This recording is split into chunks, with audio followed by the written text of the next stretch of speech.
everybody. This is Ma Barker coming at you from the greater Seattle area. It's Friday evening, December 2nd, 2016.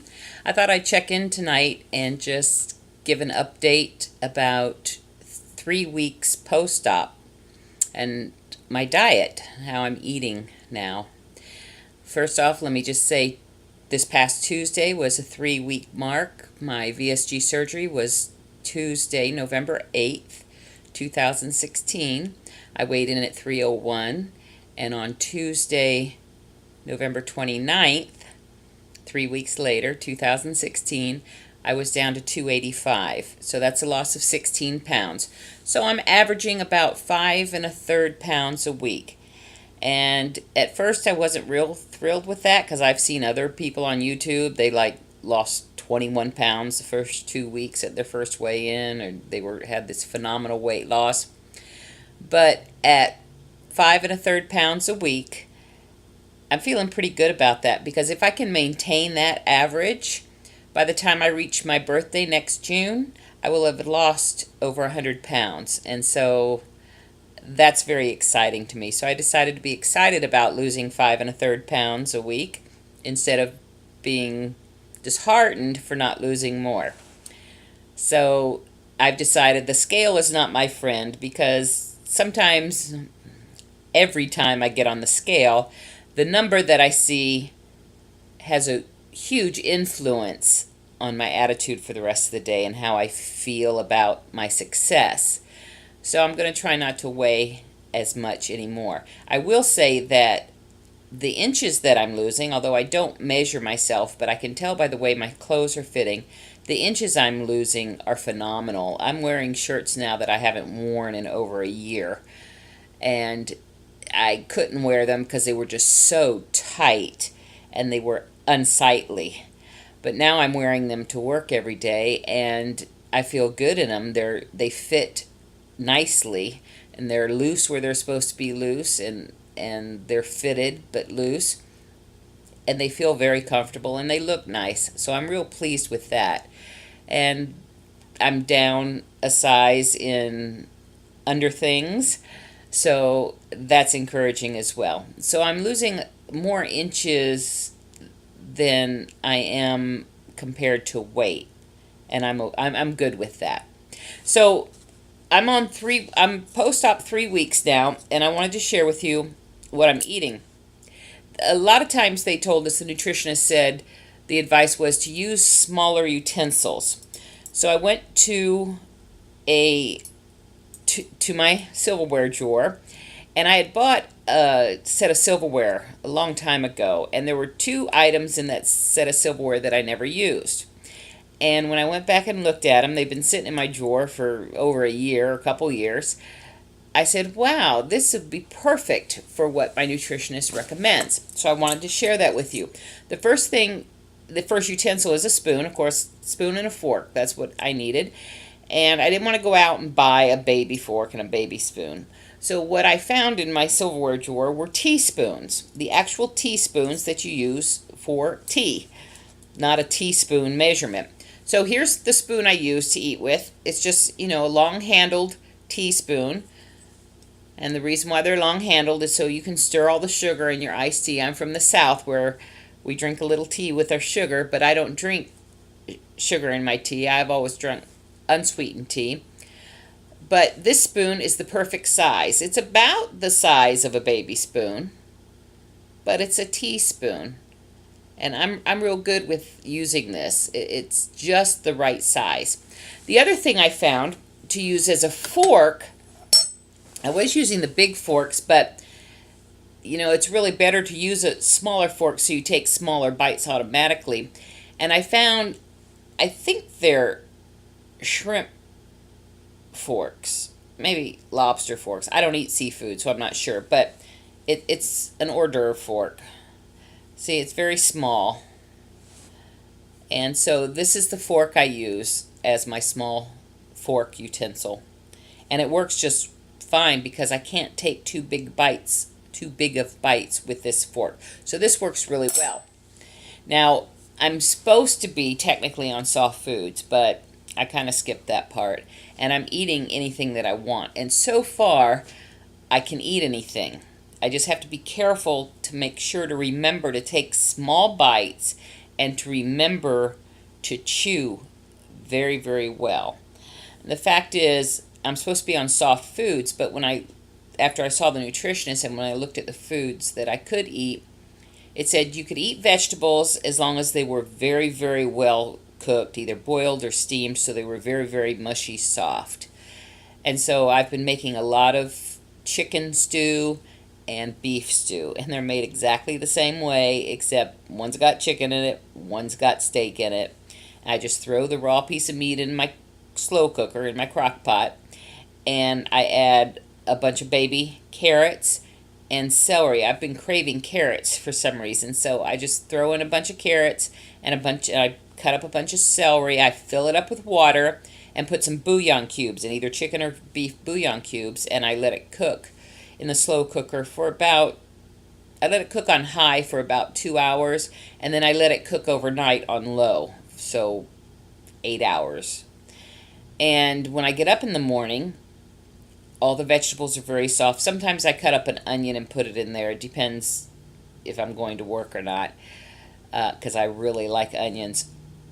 And I get one of these little bowls I shared with you on an earlier video. This is 2 cups. I believe this is 2 cups.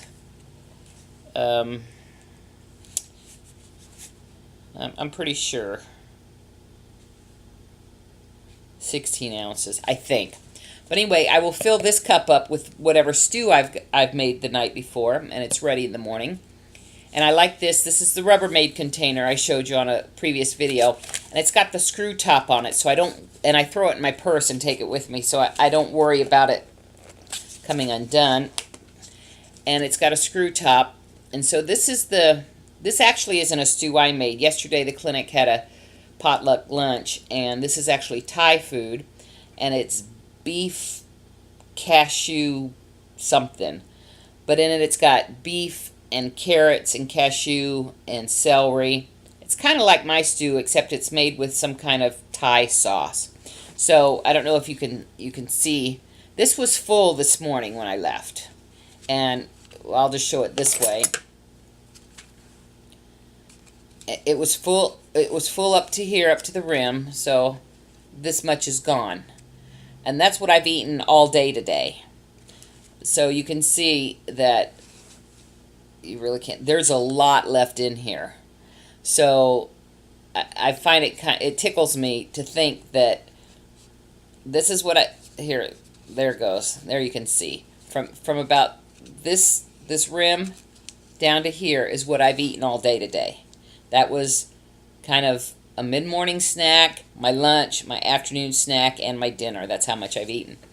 And that tickles me because before surgery, this would have been a snack before a main meal. And I've got this much left over, so I'll put this in the refrigerator tonight, and I'll eat probably not the rest of it. I can't eat the rest of that. But I'll eat most of this all day tomorrow. But that's not the only thing I've had today. I usually start my day out with a protein drink. It's most convenient for me. And I'm finding that I'll do one of 2 drinks in the morning. And really, you just have to work with yourself and find out what works best for you. I eat a calcium chew. So my calcium supplement, it's a little square supplement. When I buy a bag, I threw the bag away, but when I buy another bag of them, I'll show you the bag so you can see. They're chewy and almost like a Starburst candy. So I really like those. And it's really odd because when I eat a calcium chew, it really fills me up. Now it's about the size of a Starburst, and it's chewy. And it's my calcium supplement, and it tastes great. It comes in 3 different flavors, and it really fills me up first thing in the morning. And then I follow that with a protein drink. I either drink something like Isopure, something that's water-based. And pretty much I drink a water-based protein drink in the morning. And I like the liquid protein drinks better than... there's some protein drinks you can buy out there that come in a powder form, and then you add it to water and you shake it up and it dissolves. But the ones I've tried don't really dissolve thoroughly. So the protein shakes made by Proti, Proti Diet. You can get them on Amazon in lots of different flavors. I wouldn't buy the kiwi. I tried the kiwi flavor and it was really disgusting to me. I tried one package out of it and then I threw the rest away. But the other flavors were really good. And they come in little packets that are actually liquid, almost like a gel, but they're liquid. And I pour that into the shaker I showed you previously. This I bought on Amazon. It's just a blender bottle, just a generic shaker. It holds, I think, 12 ounces. And so, no, more than that. It holds 20 ounces. And so what I do is I will fill this up first thing in the morning when I get ready to leave for work. I'll fill this up with, most of the way with water. I'll fill it up with ice first, and then I fill it up with water, and then I add the protein drink on it, and I try and drink my protein drink by noon. And that's what I have kind of in the morning, but about mid-morning I start getting a little empty feeling and a little hungry, and that's when I enjoy drinking one of the milky type protein drinks. I didn't like them at first, but I'm developing a flavor for them because they have 30 grams of protein in it. So Premier Protein is a real popular choice, and what they served me in the hospital was muscle milk, and it's kind of milky like Premier Protein is, but it's not quite as thick as the Premier Protein drink. But tomorrow I'm out of muscle milk, and I'm tired of those. But they taste good. I'm just tired of that particular brand, so I'm going to get some Premier Protein shakes. And you can get both these off Amazon as well. I order a lot off Amazon because it's quick, it's easy, comes directly to my door. I have 2-day shipping, and it's amazing to me how fast they get here. So depending on what kind of consistency I want for my drink, how hungry I am, I'll drink a protein drink in the mid-morning. And then at lunch, mid-morning, 11 or 12:30, somewhere around there, that's when I started eating the stew. And then I always keep with me at work a container of the 000 Greek yogurt. So if I'm feeling a little empty or hungry towards 4 o'clock, I'll eat maybe a yogurt. And it's still kind of hard to finish a whole yogurt. It's 5.3 ounces. But I like the density of it. It's smooth and creamy, a little teeny tiny bit sweet. And I haven't had any, somebody asked me today if I was having any cravings, and I'm not having any cravings. And I've been asked several times, do I get hungry? And I do get hungry, but it's not the same. It's just not the same. It doesn't feel the same. It's not that overwhelming, intense, I gotta get something to eat kind of feeling. It's a more of a, I'm hungry because my stomach's feeling empty. And it doesn't take much to fill it up. So that's really the good part. The other morning on my way to work, I did have some bacon. I had 3 strips of bacon cooked crispy. I had cooked it the night before and had bacon the night before, a couple strips. And then one morning, when I got up the next morning, I had 3 strips of bacon for breakfast. And I also had my protein drink. And that lasted me a long time during the day. And, of course, during the day, I'm also taking, I take 3 calcium chews. So I'll take 1 in the morning, I'll chew 1 in the morning, 1 at lunch, and 1 at dinner time. And I really use the calcium chews as snacks because I don't know what it is about the consistency or the density of it or something, but it really fills me up. So I'll eat those kind of like snacks, but I need to take them for my supplements. And then in between there, I still have my multivitamin to take, and it's a chewable vitamin, and I take that twice a day. I eat that twice a day. So it really is a lot of food. Now, I haven't found any foods that I don't tolerate. I did eat a hard-boiled egg. I couldn't eat the whole thing. I ate maybe 2/3 of it. Towards the end, I was full. I didn't want to eat anymore, but it was starting to get a little bit stuck and hard to swallow and chew, so I'll stay away from hard-boiled eggs. Maybe once in a while I might eat half, but I've got to chew it up really, really good. And it's the white part that got stuck, not the yolk. So the other night and I like eating eggs. It's a good source of protein. So 2 nights ago, I scrambled up 2 eggs. And what I did was I heated the skillet and I sauteed some onions and some fresh tomatoes. I sliced up a fresh tomato in some butter. And I sauteed that until the onions were brown, and then I threw in the tomatoes and let them warm up and brown just a little bit. Then I covered it. It's a very small saucepan. Then I covered it with 2 eggs I had scrambled. And then right before it was done, I put in some diced jalapenos. And then I put some salsa on top when it was finished. And if I had had some cheese, I would have put a little bit of cheese on top too. So those 2 scrambled eggs, it was like an omelet, but it was scrambled. I ate on that. Actually, I had that for dinner one night. And I ate that from mid-afternoon for the rest of the evening. So the 2 eggs, along with the sauteed onions and the tomato, and it was just one of those little Roma tomatoes, and a little bit of jalapenos and some salsa, hot salsa, that lasted me for several hours. And I didn't need anything else to eat after that. So that took me from mid-afternoon through the evening. So I'm real pleased. I did have a piece of toast a couple of days ago, and I was really kind of anxious about eating that, a little bit scared because I didn't want to get it stuck and then have to throw up and stuff. But I ate it very, very slowly. It was whole wheat toast. I ate it very, very slowly, and I was craving some butter. So I made a slice of whole wheat toast and put some butter on it, and it tasted so good.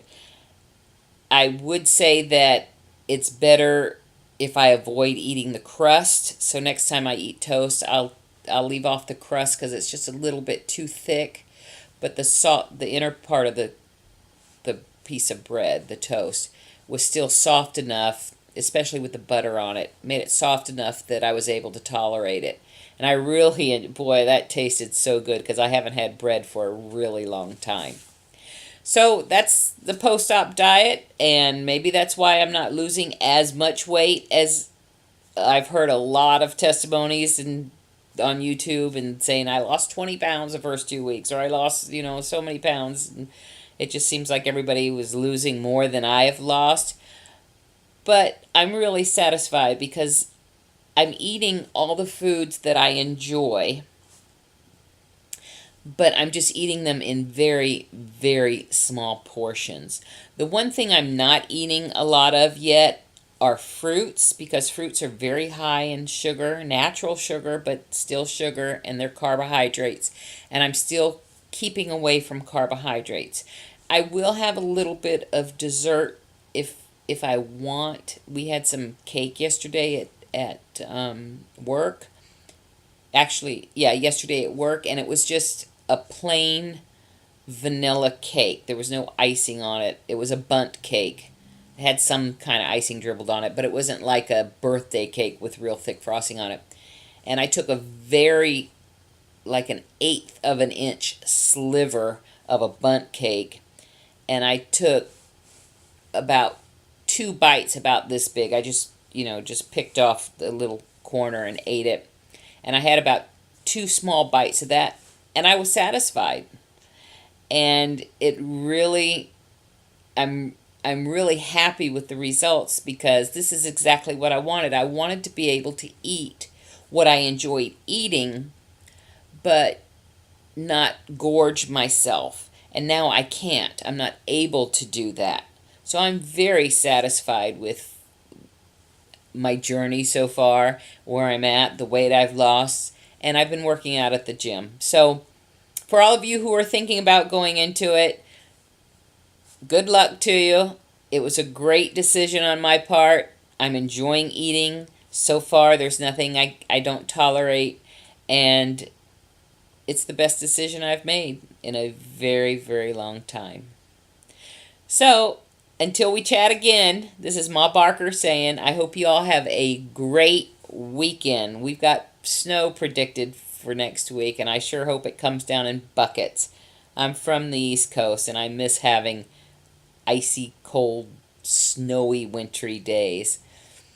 But until then, this is Ma Barker saying, have a great weekend. Find something in your life to enjoy. And don't sweat the small stuff. Bye-bye.